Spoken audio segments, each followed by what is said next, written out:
According to some, it's about protecting civilians. And our resolve is clear. The people of Libya must be protected. Others say it's about oil. The only reason they're interested with Libya is about the oil. You'd think we'd be in Iraq if the major export there was broccoli. But some are convinced intervention in Libya is all about currency, specifically Gaddafi's plan to introduce the gold dinar, a single African currency made from gold, a true sharing of the wealth. It's one of these things that you have to plan almost in secret, because as soon as you say you're going to change over from the dollar to something else, you're going to be targeted. There were two conferences on this, one in '96 and another one in the year 2000, called the World Mataba Conference, organized by Gaddafi. And everybody was interested. I think most countries in Africa were keen. Gaddafi didn't give up. In the months leading up to the military intervention, he called on African and Muslim nations to join together to create this new currency that would rival the dollar and euro. They would sell oil and other resources around the world only for gold dinars.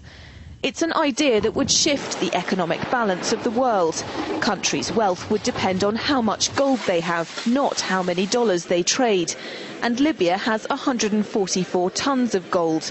The UK has double that, but 10 times the population. If Gaddafi had an intent to try to reprice his oil or whatever else the country was selling in the global markets and accept something else as a currency, or maybe launch a gold dinar currency, any move such as that would certainly not be welcomed by the power elite today who are responsible for controlling the world's central banks.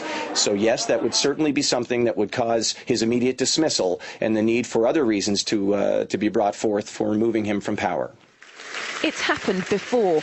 In 2000, Saddam Hussein announced Iraqi oil would be traded in euros, not dollars. Sanctions and an invasion followed. Some say because the Americans were desperate to prevent OPEC from transferring oil trading in all its member countries to the euro. A gold dinar would have had serious consequences for the world financial system, but may also have empowered the people of Africa, something black activists say the US wants to avoid at all costs. The United States should welcome the self-determination of Africans. They certainly have denied self-determination to Africans inside the United States, so we're not surprised by anything that the United States would do to hinder self-determination of Africans on the continent.